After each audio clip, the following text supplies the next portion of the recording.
అందరికీ నమస్కారం.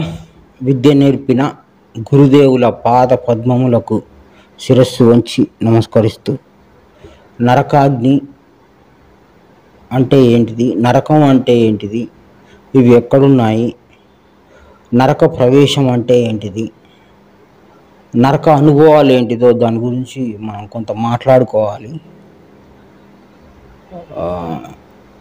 తల్లి శిశువుని కనేటప్పుడు నొప్పులు పడుతుంది.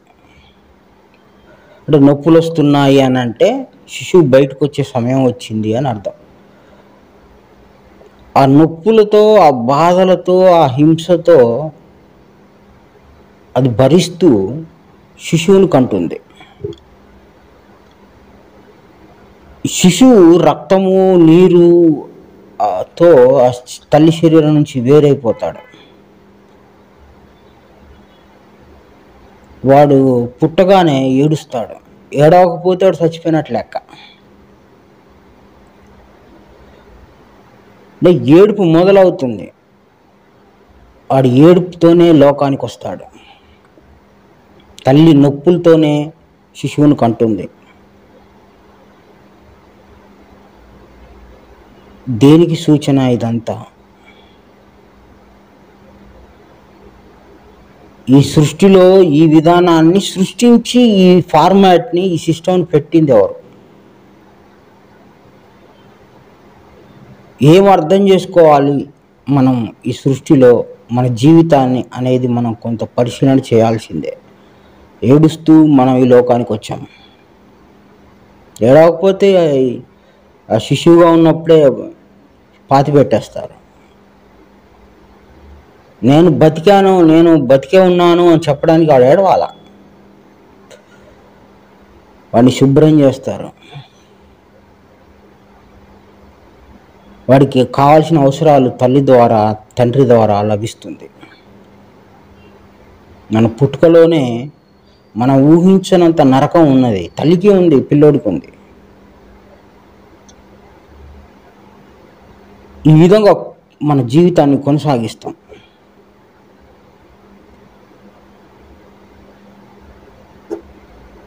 మనకు శరీరంలో చాలా రకాల అగ్ని సంబంధమైన బాధలు మనం చూస్తూ ఉంటాం. అవమానం. ఈ అవమానం కలిగినప్పుడు శరీరం యొక్క స్థితి మారిపోద్ది. ఈ మనస్సు వేడిగా అయిపోద్ది. శరీరం బలహీనంగా అయిపోతుంది. ఆ అవమానాన్ని భరించలేక అల్లకల్లోలం అయిపోతూ ఉంటాము. అవసరమైతే తాగుడికి బానిస అవుతాము. అవసరమైతే మనల్ని అవమానించిన వాళ్ళని చంపటానికి క్రూరత్వం కలిగి ప్రవర్తిస్తాము. లేదు, అవమానం భరించలేక కుంగిపోయి ఆత్మహత్య చేసుకుంటాము. మానసిక బాధలు ఏర్పడతాయి. కొందరు చెయ్యి కోసుకొని చనిపోతారు. కొందరు స్లీపింగ్ పిల్స్ మింగి చనిపోతారు. కొందరు డిప్రెషన్లోకి వెళ్ళిపోతారు. ఈ విధంగా ఒక్క అవమానం అనేది, ఆ అగ్ని సంబంధమైన బాధ అవమానింపబడిన వాడికే కానీ మిగతా వాడికి తెలియదు. అదేవిధంగా అనుమానం. ఒక పేపర్లో చదివాము, భార్య మీద అనుమానంతో ఆ భార్యని చంపేసి 3 ముక్కలు చేసి 3 వీధులలో వేశాడంటాడు. ఎందుకు వేశాడు? అనుమానం. అమ్మాయిని బాగా చూసుకుంటాడని, వాడికి ఉద్యోగం ఉంది, వాడికి పని ఉంది, వాళ్ళ అమ్మ నాన్న మంచి వాళ్ళు, ఇవన్నీ చూస్తారు. కానీ వాడి లోపల అనుమానం అనే గుణం ఉంది అని ఎవడు చూడడం. ఇది ఎవడికి తెలియదు, పట్టుకోవడానికి కుదరదు.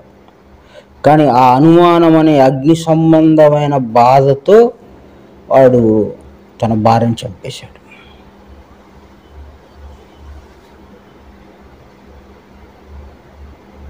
ఆ అనుమానం అనే దాంతో ఎన్నో రకాల హింసలు కుటుంబంలో వస్తూ ఉన్నాయి. అది అగ్ని సంబంధమైన బాధలు. ఎన్నో కుటుంబాలు ఈ అనుమానం అనే అగ్నికి ఆహుతైపోయినాయి. అంతేకాదు, అవసరాలు కూడా అగ్ని సంబంధం.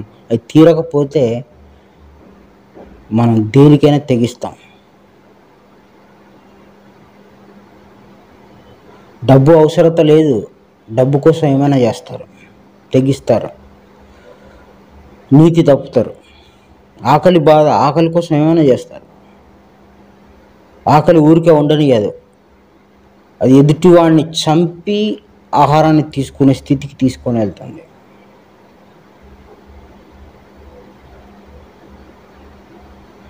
అదేవిధంగా యవ్వనంలో ఉన్నప్పుడు స్త్రీ అవసరం పురుషుడికి, పురుషుడి అవసరం స్త్రీకి ఉంటుంది. కాబట్టి ఆ యవ్వనంలో వాళ్ళకి ఆ అవసరం తీరకపోతే వాళ్ళు దిగజారిపోయి, దారి తప్పిపోయి నానా రకాలుగా జీవితాన్ని పాడు చేసుకునే అవకాశం ఉంటుంది.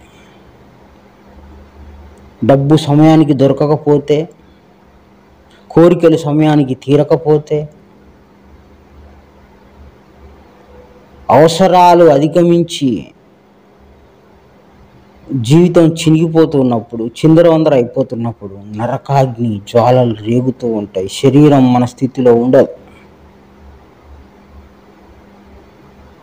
అప్పులు నరకాగ్ని. అప్పుల బాధలకు లొంగిపోయి తీర్చలేక అవమానపడి సూసైడ్ చేసుకుంటారు, ఆత్మహత్య చేసుకుంటారు. కొందరు తొందరపడి మనసు కంట్రోల్ చేసుకోలేక ఆవేశపడి తొందరపడి హత్య చేసి వెళ్ళి 14, 24 ఇలా కొన్ని సంవత్సరాల పాటు జైల్లో జీవితాన్ని గడుపుతూ ఉంటారు. ఈ ఆవేశం శరీరంలో పుడుతుంది. ఆవేశం అగ్ని, తొందరపాటుగా చేస్తామంటారు.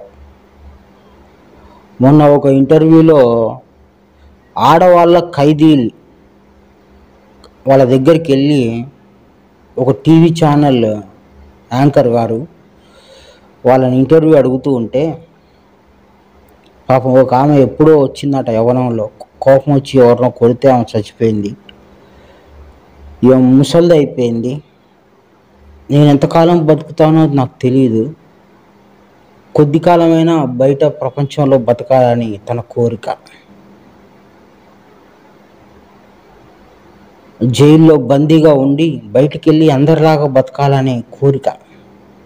బయట ఉన్నోళ్ళకి ఎన్నో సమస్యలు, జైల్లో ఉన్నోళ్ళకి ఎన్నో సమస్యలు, డబ్బు దొరికినోడికి సమస్య, డబ్బు లేనివాడికి సమస్య. అందరు నరక సంబంధులే. కిరాయి ఇంట్లో ఉంటే నెల ఎప్పుడవుతుందో, ఎప్పుడు అడుగుతారో అనే నరకాగ్ని. ఆర్థిక సమస్యల నరకాగ్ని, అనారోగ్య సమస్యల నరకాగ్ని, నచ్చని వ్యక్తితో ఉంటే నరకాగ్ని, నచ్చని మాట వింటే నరకాగ్ని. మొత్తం ఎక్కడ ఉంది నరకాగ్ని అంటే మన శరీరమే నరకాగ్ని. ఈ శరీరమే నరకాగ్ని, ఈ శరీరమే నరక లోకం. ఎందుకంటే నేను అనుభవించే నరకం నా పక్కనోడు అనుభవించకపోవచ్చు. నా పక్కనోడు వాడు నరకం అనుభవించవచ్చు, అనుభవించకుండా కూడా ఉండవచ్చు. కానీ నరకం అనుభవించాలంటే ఇదే. కాలుకు దెబ్బ తగిలిన,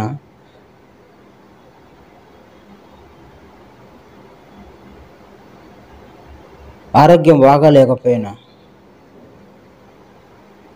అవసరాలు తీరకపోయినా ఎన్నో రకాల నరకాగ్ని మనం ఈ శరీరంలోనే పొందుతున్నాము.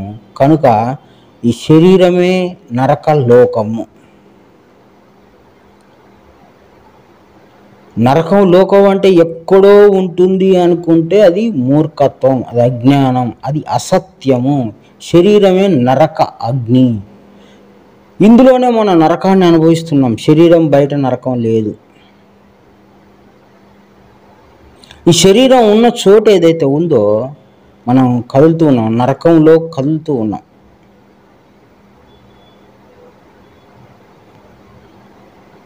ఇప్పుడు మనకి గవర్నమెంట్ హాస్పిటల్లో కానీ ఇంకెక్కడైనా మనిషి కిరోసిన్ కానీ పెట్రోల్ కానీ పోసుకొని చనిపోయిన వాళ్ళు ఉంటారు. అదే ఆ అవస్థ, చనిపోకుండా అవస్థ పడే వాళ్ళు ఉంటారు. వాళ్ళని ఒక బెడ్ మీద పెట్టి బట్టలు లేకుండా ఒక పల్సటి వస్త్రం ఒకటి పెడతారు, అంతే. చుట్టూ దోమ తెరేస్తారు. దోమలు వచ్చి కుడితే ఇబ్బంది పడతారు. వాళ్ళు ఎటు కదలలేరు. చర్మం మొత్తం కాలిపోయి ఉంటుంది. కొద్దిగా అటువైపు వాళ్ళు ఎక్కువ కదిలితే ఆ చర్మం అట్లా అట్లా అట్లా లేస్తూ ఉంటుంది. అది చూసిన తర్వాత ఈ నరకం నాకు వద్దు అంటారు. అది శరీరం ఉండబట్టి ఆ నరకం అనుభవిస్తున్నారు. కాబట్టి నరక బాధలు అనుభవించాలంటే శరీరం ఉండాలి. నరక లోకం ఏది అంటే మనం ఏదైతే ఉన్నామో, ఏదైతే తిరుగుతున్నామో, ఏదైతే ఎక్కడైతే ఉన్నామో అదంతా నరకలోకమే. మన చుట్టూ ఉన్న వాళ్ళందరూ నరక వాసులు. మనందరూ, మన తోటి సహోదరులందరూ నరకంలోనే ఉన్నారు, నరకం అనుభవిస్తున్నారు. ఎవరి నరకం వాడిది. నరకం ఒక్కటేనా, సుఖం కూడా ఉంది కదా అంటే వాస్తవమే, సత్యమే. స్వర్గము నరకము రెండు కలిపి ఈ దేహంలో అనుభవిస్తాం కాబట్టి ఈ దేహమే స్వర్గ నరకాల సమ్మేళన యాత్ర. సుఖం కూడా ఇందులో అనుభవిస్తాం. పూర్తి నరకమే అనుభవించకుండా సుఖం కూడా ఇందులోనే అనుభవిస్తాము. మంచి ఆహారం తిన్నప్పుడు, మంచి మాట మాట్లాడినప్పుడు, తర్వాత మనకిష్టమైన వారు ప్రేమగా మాట్లాడినప్పుడు, మంచి సినిమా చూసినప్పుడు, భార్యాభర్తల సుఖమైతేనేమి, తల్లిదండ్రుల ప్రేమ ఆప్యాయతలేమి, పిల్లల ప్రేమ అయితేనేమి, ఇవన్నీ కూడా శరీరంలోనే అనుభవిస్తాం. స్వర్గం ఎక్కడుంది, నరకం ఎక్కడ ఉంది అంటే నీ శరీరంలోనే స్వర్గము నరకము ఉంది. ఈ శరీరము సంతోషంగా స్పందిస్తుంది, ఈ శరీరము నరకంగా కూడా స్పందిస్తుంది. ఏది ఎప్పుడు ఎట్లా స్పందిస్తుందో మన చేతుల్లో లేదు. ఈ శరీరం మన ఆధీనంలో లేదు. ఈ సృష్టి అనే చట్టంలో మనం ఎప్పుడూ ఈ లోకానికి ఎట్లా రావాలనో సృష్టి తీసుకునే నిర్ణయం, ప్రకృతి తీసుకున్న నిర్ణయం ప్రకారం మనం వచ్చాం. ప్రకృతి నిర్ణయం ప్రకారం ఎంత జనాభా ఉండాలి, ఎంతమంది మనుషులు ఉండాలి, ఎంత జంతువులు ఉండాలి, ఈ ప్రకృతి చట్టం ప్రకారం ప్రకృతి ఈ యొక్క మనుషుల్ని పుట్టిస్తుంది, వాళ్ళకి అన్నం పెడుతుంది. అన్నం పెట్టకుండా ఉండాలన్నా ప్రకృతి ఆధారం. ఈ విధంగా వివిధ స్థలాలలో, వివిధ ప్రాంతాలలో మనుషుల్ని, జంతువులన్నిటిని పుట్టించి వాటికి కావాల్సిన హింసను, సంతోషాన్ని కూడా కలుగజేస్తుంది ప్రకృతి.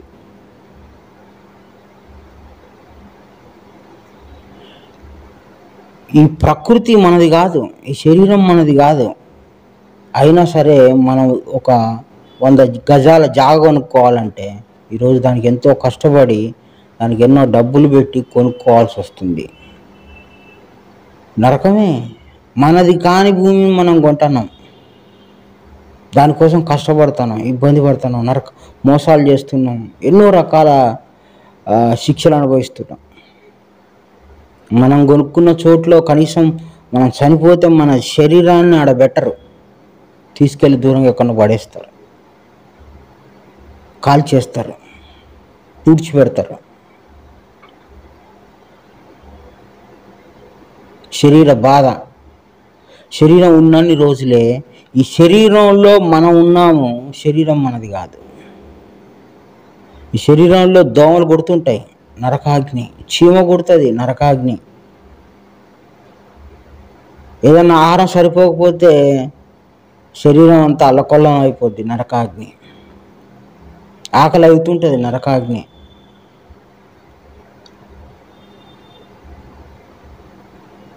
ఎన్నో రకాల నరకాన్ని అనుభవించడానికే మనం ఈ లోకానికి వచ్చాము, వస్తున్నాము. కనుక స్వర్గాన్ని కానీ నరకాన్ని కానీ ఈ శరీరంలోనే అనుభవిస్తామనేది ఖచ్చితము, సత్యము. క్రీస్తు ఎందుకు వచ్చాడు అంటే, గురువు ఎందుకు వచ్చాడంటే, ఈ నరక బాధలు నీకు శరీరం ఉంటే నువ్వు అనుభవిస్తావు కనుక నువ్వు మోక్షంకు రా. ఆ మోక్షంలో నీకు శరీరం ఉండదు. నువ్వు శరీరంలో ఉన్నావు, అదే నువ్వు మోక్షంలో ఉంటే నీకు నరక బాధ ఉండదు, ఈ స్వర్గ బాధ కూడా ఉండదు. స్వర్గము ఉండదు, సుఖం నరకము ఉండదు. నువ్వు శరీరంలో ఉంటే నీకు ఈ రెండు ఉంటాయి. స్వర్గం ఉంటుంది, నరకం ఉంటుంది. ఏది ఎక్కువ ఉంటే నువ్వు నా జీవితం నరకం అనుకుంటావు. గుడ్డి చాకిరి చేస్తున్నాం. పొద్దున ఎప్పుడో 4ంటికి లేచి ఎప్పుడో రాత్రి 12 దాకా పడుకొని ఏం ఉద్ధరిస్తున్నాం మనం ఈ భూమి మీద బతకడానికి? మనకి ఏ తెలివి ఎప్పుడు అందుతుందో, ఏ బలం ఎప్పుడు అందుతుందో అదంతా మన చేతిలో కూడా లేదు. ఈ విధంగా క్రీస్తు ఎందుకు వచ్చాడు అంటే, బాబు నువ్వు లోకంలో ఉండకు, ఇహలోకం నరక సంబంధం, ఇక్కడ ఏడుపు ఉంది, వాస్తవం సత్యం పుట్టుకలోనే అది ఉంది. పండ్లు కొరుకుట అంటే తినటం, రోజు మాట్లాడటం, లవ లవ లవ.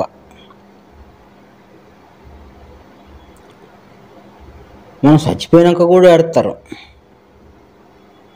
మన అమ్మ ఉంటే, భార్య పిల్లలు ఉంటే.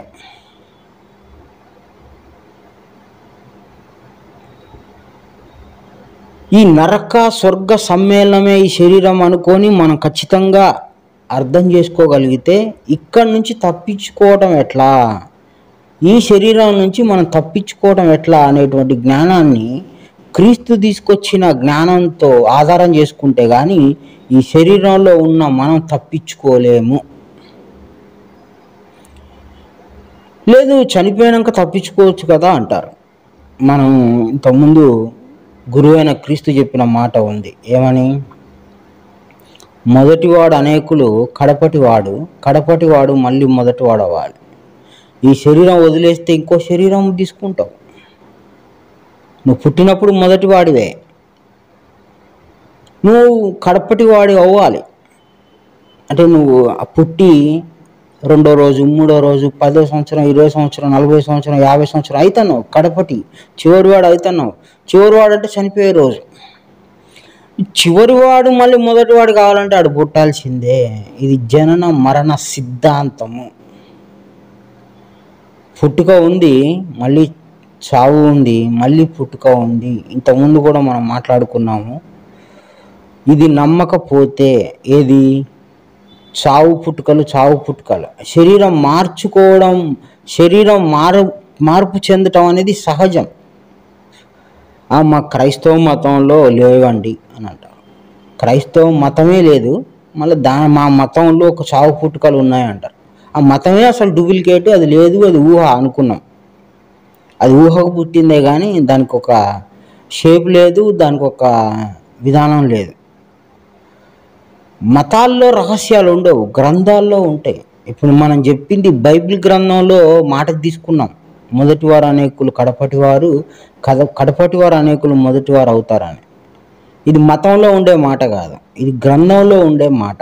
అదేవిధంగా భగవద్గీతలోకి వెళ్తే పాత వస్త్రం ఏ విధంగా వదిలిపెట్టి కొత్త వస్త్రం ధరిస్తావో అదేవిధంగా నీ శరీరం ముసలిదైపోయాక అది అక్కడ వదిలేసి కొత్త శరీరంలోకి నువ్వు ప్రవేశిస్తావు అని అక్కడ కృష్ణుడు గురువుగా చెప్పాడు.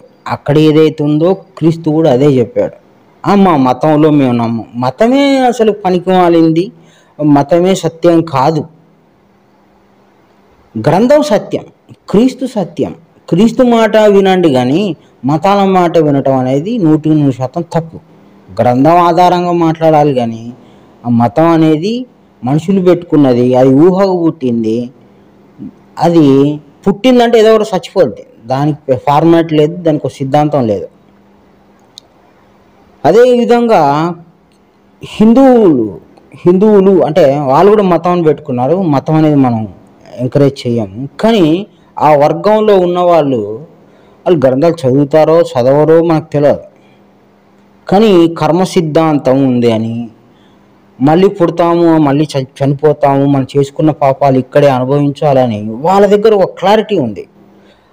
వాళ్ళు గ్రంథాలు చదువుతున్నారు చదివి అంటున్నారో చదవకుండా అంటున్నారో తెలియదు, కానీ వాళ్ళలో ఒక క్లారిటీ ఉంది. ఆ క్లారిటీ ఈ క్రైస్తవ మతాన్ని పేరు పెట్టుకున్న దాంట్లో లేదు, కానీ గ్రంథంలో ఉంది. గ్రంథంలో చావు పుట్టుకలు ఉన్నాయని మనం చెప్పుకున్నాం. భగవద్గీతలో ఉంది, ఖురాన్లో కూడా ఉంది. అక్కడైతే మీ శరీరాన్ని మారుస్తాం అంటాడు. ఖురాన్లో మీ శరీరాన్ని మేము మారుస్తాం అని అంటాడు. శరీరాలు మారుతూ ఉంటాయి, కానీ శరీరంలో ఉండే నువ్వు మాత్రం మారవు. నీకు ఒక అవకాశం ఉంది, శరీరంలో ఉండకుండా నువ్వు మోక్షానికి వెళ్ళొచ్చు, తప్పించుకొని పోవచ్చు. ఎట్లా సాధ్యం? శరీరంలో ఉంటే నరకం అనుభవించాల్సిందే. శరీరంలో లేకుండా పోయిన రోజున, నువ్వు మోక్షం వెళ్ళిపోయిన రోజున నీకు అక్కడ శరీరం ఉండదు. అది శరీర స్థితి కాదు. అందుకే మోక్ష ప్రాప్తి పొందాలనేదే గురువు చెప్పే మాట, పెద్దలు చెప్పే మాట. శరీరం ఉంటే ఇక తింటాం, తాగుతాం, ఇక చేయాల్సిన కర్మ, పాపం, అనుభవించాల్సిన దుఃఖం అన్నీ ఈ ప్రకృతిలో ఉండే అన్నీ మనం తప్పదు. ఇంకా మోక్షం వేరు, నరకం వేరు. నరకంలో స్వర్గ నరకాలు ఉంటాయి, స్వర్గం ఉంటాయి, సుఖ దుఃఖాలు ఉంటాయి. ఈ రెండు లేకుండా ఎవడు పుట్టడు. మళ్ళీ చావు పుట్టుకలు ఉంటాయి. ఎక్కడ? ఇహలోకంలో. నువ్వు ఇహలోకంలోనే ఉంటావు, ఎప్పటికీ మోక్షం పోలేవు.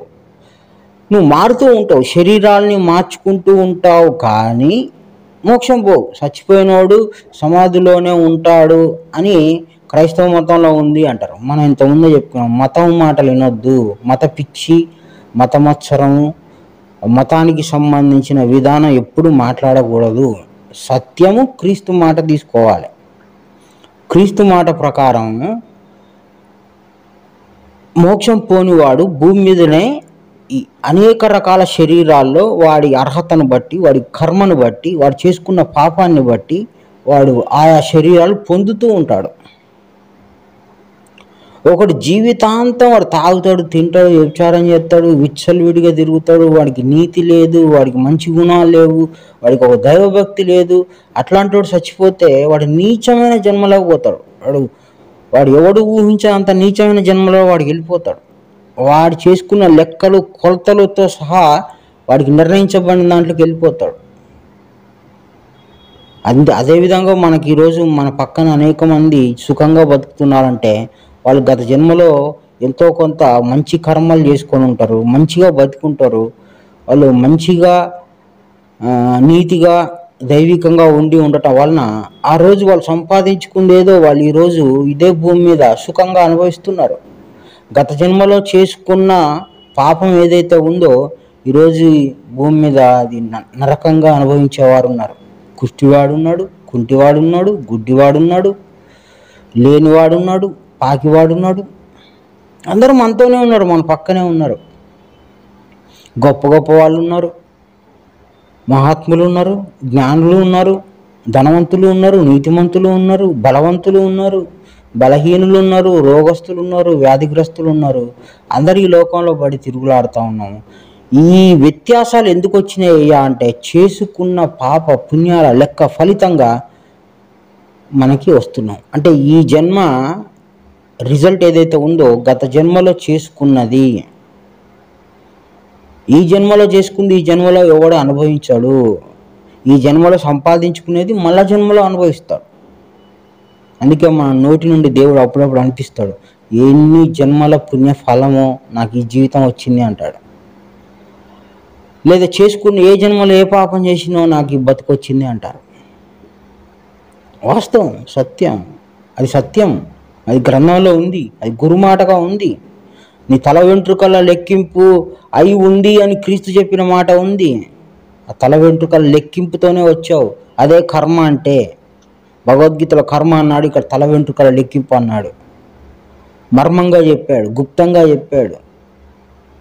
దైవ గ్రంథాల్లో ఏది ఓపెన్గా ఉండదు, ఏది బయలుగా ఉండదు, గుప్తంగా చెప్తారు. ఏ గ్రంథంలో చెప్పినా గుప్తమే, ఎంత పెద్దవాడు చెప్పినా గుప్తంగానే ఉంటుంది.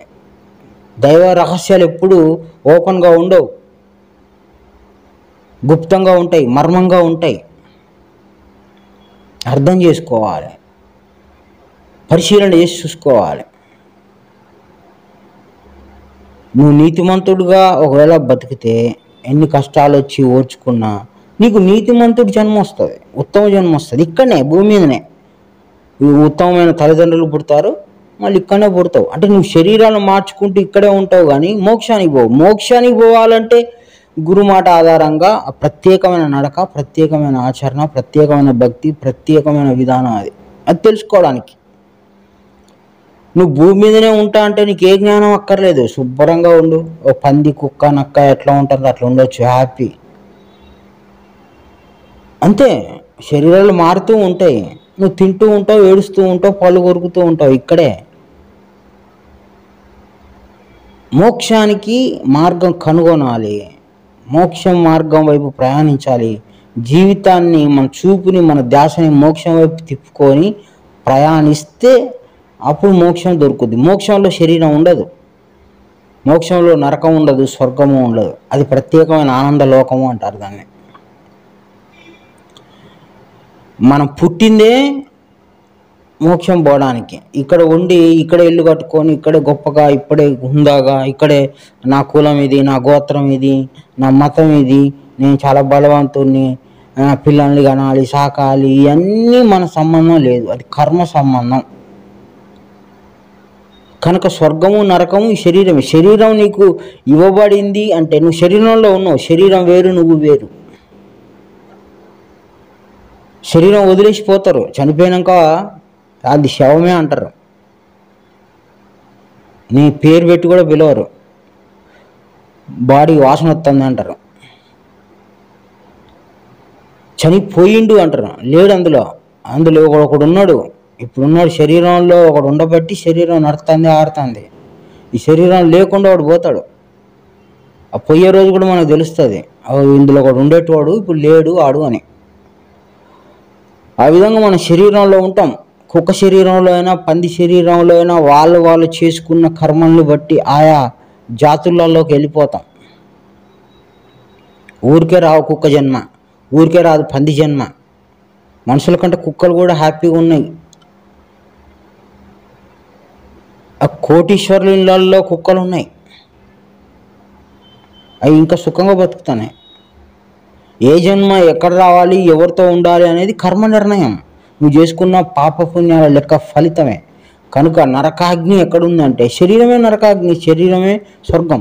కాబట్టి ఇక్కడే ఉండాలనుకునేవాడు స్వర్గమైనా కోరుకుంటాడు, నరకమైనా కోరుకుంటాడు. నీతి దుర్నీతి రెండు ఈ శరీరంలోనే ఉంటాయి.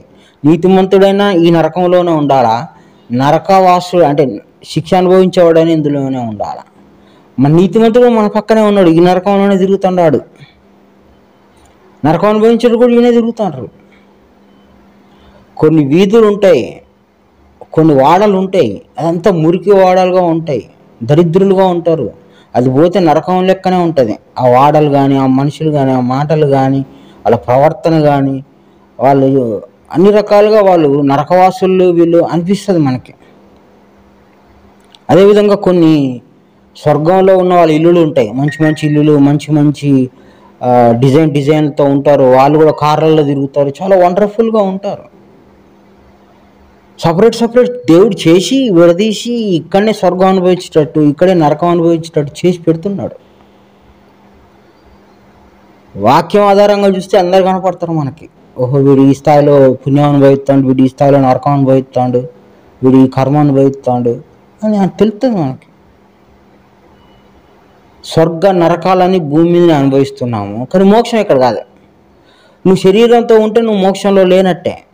కనుక మోక్షం పోవాలి అంటే నువ్వు శరీరంలో ఉండకూడదు, శరీరంలో ఉంటూనే మోక్షానికి ప్రయత్నం చేయాలి. అది ధీరత్వం. అందుకోసమే దేవుడు వచ్చింది.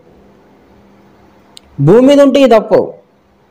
ఒకవేళ దేవుడే భూమి మీదకి వచ్చినా ఆయనకు కూడా తప్పు. ఆయన కూడా మనకు లాగానే, మనకు మాదిరిగానే కష్ట సుఖాలు అనుభవిస్తూ జీవితాన్ని కొనసాగిస్తూ ఉండాలి. ఇది ఇహలోక ధర్మం, చట్టం. కనుక ఏడుపు పళ్ళు కొరుకట ఈ శరీరంలోనే ఉంది. నువ్వు ఎక్కడికి పోవు, శరీరాలు మారుతూ ఉంటాయి. నా తండ్రి ఇంట అనేక నివాసములు ఉన్నాయి అన్నాడు కదా. కుక్క, పంది, బలిలో కూడా ఉన్నది జీవుడే. ఇట్లా ఎన్ని శరీరాలైనా వాళ్ళు చేసుకున్న పాప పుణ్యాలను బట్టి వాళ్ళకి అది వస్తుంది, అలాట్ అవుతుంది. మోక్షం పోవాలంటే మోక్షానికి కావాల్సినంత జ్ఞానాన్ని, దానికి సంబంధించిన ఆచరణని, దానికి కావాల్సినంత ప్రయాణాన్ని మనం సమకూర్చుకుంటే మోక్షం వస్తుంది. మోక్షం వెళితే ఇక శరీరంలో ఉండవు, ఇహలోకంలో ఉండాల్సిన పని లేదు. ఇహ పరలోకాలని రెండు ఉన్నాయి. ఇహలోకంలో మనం ఉన్నాం, పరలోకం పొందాలి. చచ్చిపోతే వస్తుంది అనుకునేది బ్లైండ్, గుడ్డితనం. చచ్చిపోతే మోక్షం వస్తుంది అనేది కాదు. చచ్చిపోతే మళ్ళీ జన్మ వస్తుంది, మళ్ళొక జన్మ వస్తుంది, మళ్ళొక జన్మ వస్తుంది, మళ్ళొక జన్మ వస్తుంది. చచ్చిపోతే జన్మకు పోతావు కానీ మోక్షం పోరు. కానీ మోక్ష ప్రాప్తి కొరకై ప్రయత్నం చేస్తే ఇప్పుడు ఈ శిక్ష అనుభవిస్తూ, నరకం అనుభవిస్తూ, ఈ స్వర్గాన్ని అనుభవిస్తూ, ఈ దుఃఖాన్ని అనుభవిస్తూ, బాధలను అనుభవిస్తూ మోక్షం కొరకు ప్రయత్నం చేయాలంటే మోక్షానికి కావలసిన జ్ఞానం సంపాదించుకొని గురువు ద్వారా భక్తి కలిగి గురువు చెప్పినట్టు నడుచుకుంటే ఆ నడక నిజంగా సత్యంగా అయి ఉంటే అప్పుడు దేవుడు మోక్షాన్ని ఇస్తాడు. అంటే ఇంకా నువ్వు పుట్టవు, ఇంకా నువ్వు నరకంలో ఉండవు, ఇహలోకంలో ఉండవు, పరలోకంలో ఉంటావు. అంటే ఇహలోకంలో బతికి పరలోకం పొందుతారు.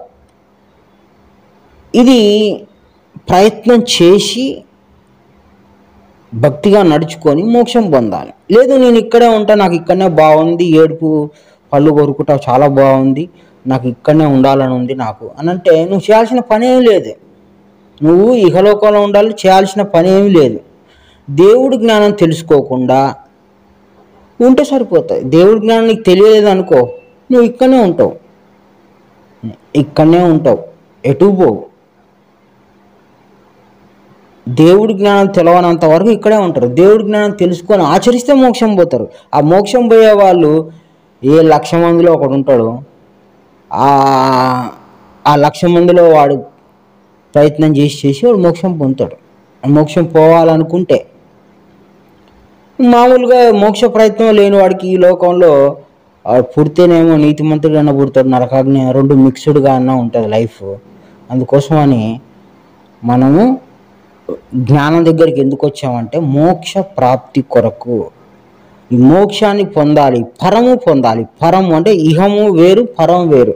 పరాన్ని పొందటానికి పరజ్ఞానం కావాలి, అది పరలోక జ్ఞానం కావాలి. కాబట్టి ఆ పరలోకం ఎట్లా పోవాలి, ఏం చేయాలి, నేనెవరు, నా శరీరంలో ఏం జరుగుతుంది, దేవుడు అంటే ఎవరు, దారి ఎట్లా వేసుకోవాలి, దారి ఎట్లా ఉంది, ఎట్లా తెలుసుకోవాలి, ఇవన్నీ తెలుసుకుంటే పోతాం. ఇప్పుడు స్వర్గ నరకాలు ఇక్కడే ఉన్నాయని తెలుసుకున్నాం కాబట్టి ఎన్ని రోజులు ఈ తిప్పలు ఊకే శరీరంలో ఈ బాధలు ఎందుకు, మోక్షం పోవాలి అనిపిస్తుంది ఎప్పుడు జ్ఞానం తెలుసుకుంటే. జ్ఞానం తెలియలేదు అనుకో, ఇది మస్తు రుచిగా ఉంటుంది, సూపర్ టేస్ట్. ఈ లోకం చాలా టేస్టీగా కనపడుతుంది. అందుకోసమని మనం క్రీస్తు దగ్గరికి ఎందుకు వచ్చాం, క్రీస్తు మన దగ్గరికి ఎందుకు వచ్చాడు అంటే మోక్షాన్ని పొందటానికి, మోక్షాన్ని గురించి తెలియజేయడానికి. మీరు ఇక్కడ ఉంటే ఇదే శిక్షలు అనుభవిస్తారా బాబు, నా దగ్గరికి రండి అని క్రీస్తు చెప్పాడు. అది పోవటం అంత ఆశమాషి కాదు, గ్రంథం ఆధారంగా పోవాలి. ఈ మతాలలో ఇరుక్కుంటే పోలేం. మన ఈ క్రైస్తవ మతంలో చావు పుట్టుకలే లేవు అంటారు, కర్మ లేదంటారు. బైబిల్లో ఉంది, కర్మ ఉంది, బైబిల్లో చావు పుట్టుకలు ఉన్నాయి. కానీ మతంలో అబద్ధాలు చెప్తున్నారు. ఎందుకు? మాయా. మతం అంటేనే మాయా, అదొక ఖచ్చితత్వం, సత్యం కాదు. ఈ క్రైస్తవ మతం మళ్ళీ ముస్లిం వాడు వచ్చి మన దేశాన్ని మొత్తం ముస్లిం మతంగా చేసిండు అనుకో, ఇంకా అది అంతరించిపోతుంది, మార్పు చెందుతుంది. ఒకప్పుడు యూదా మతం ఉంది, ఇప్పుడు ఉందా? కొత్తవి పుట్టుకొస్తాయి మళ్ళీ మతాలు. అంటే ఒకసారి పుట్టి ఒకసారి నాశనం అయ్యేది కాదు దేవుని మాట. ఇది సత్యం. ఇప్పుడు పుడతాము, పెరుగుతాము, చచ్చిపోతాం, సత్యం. భగవద్గీతలో చెప్పాడు, ఒక మనిషికి బాల్యము, యవ్వనం, కౌమారం, వృద్ధాప్యం సహజం, సహజ ధర్మం అది అన్నాడు. అదే జరుగుతుంది. మతం ధర్మం కాదు. నువ్వు మతంలో ఉన్నా, నేను బాగా డిసిప్లిన్గా ఉన్నా, నాకు మతం వల్ల నేను మోక్షం పోతా అంటే మతం వలన మోక్షము 100% ఎవరు పోరు. దేవుని మాట చేత, గ్రంథం చేత, వాక్యం చేత, నడవడిక చేత పోతారు. కానీ మతాల చేత ఎవరు మోక్షం పొందరు, సాధ్యం కాదు. మాయ చేత మోక్షం పోవడానికి అవదు. కాబట్టి క్రీస్తు మాటినండి, గురువు మాటినండి, గురువు మాట సత్యంగా అర్థం చేసుకోండి. ప్రతి ఒక్కరు చదవాలి బైబిల్. ప్రతి ఒక్కరూ దేవుని మార్గంలో చెడిపోకుండా పరమును పొందాలి. అంటే ఎల్లప్పుడూ ఉండే ఆనంద లోకాన్ని పొందాలి. కానీ ఈ ఏడుపులు, పెడబొబ్బలు, పళ్ళు కొరుకుట ఉండే ఈ లోకం మనకి విరక్తత్వం రావాలి అంటే ముందు ఈ లోకం పరిస్థితి కూడా దేవుని బైబిల్ భగవద్గీత ఖురాన్ ఆధారంగా మనం తెలుసుకోవాలి. అప్పుడు పరమందు మనకి శ్రద్ధ వస్తుంది. అహో అది చాలా గొప్పది, దాన్ని పొందాలి, దాన్ని అందుకోవాలి, మహా గొప్ప వాళ్ళు అందుకున్నారు, మనం కూడా ప్రయత్నం చేయాలి అనే విధానం మనకు రావాలి. అది రావాలంటే బైబిల్ అర్థం కావాలి. బైబిల్ అర్థం కావాలంటే ఎదుటోడు అర్థం చేపిస్తాడో లేదో మనకు తెలియదు. కానీ మనం బైబిల్ని మనం ఇష్టపూర్వకంగా మనపూర్వకంగా అర్థం చేసుకొని దేవుని చేరాల్సిన అవసరం ఉన్నది. అందుకోసమని నరకాగ్ని మన శరీరంలోనే ఉంది, ప్రతి ఒక్కరు అనుభవిస్తున్నారు. కనుక నరకాగ్ని అనేటువంటిది పోవాలి అంటే క్రీస్తు తీసుకొచ్చిన దైవ గ్రంథ ఆధారంగా, ఆ అక్షర జ్ఞానం ఆధారంగా ప్రతి ఒక్కరూ చాలా క్షుణ్ణంగా వివరంగా తెలుసుకొని ప్రతిదీ పరిశీలన చేసి అనుభవపూర్వకంగా చూసుకొని మోక్ష ప్రాప్తి పొందాలని నిర్ణయం తీసుకొని భక్తిగా ఉండి ఆచరణ కలిగి ఆ మోక్షం పొందాలని కోరుకుంటూ అందరికీ నమస్కారం. గురు సమర్పణ.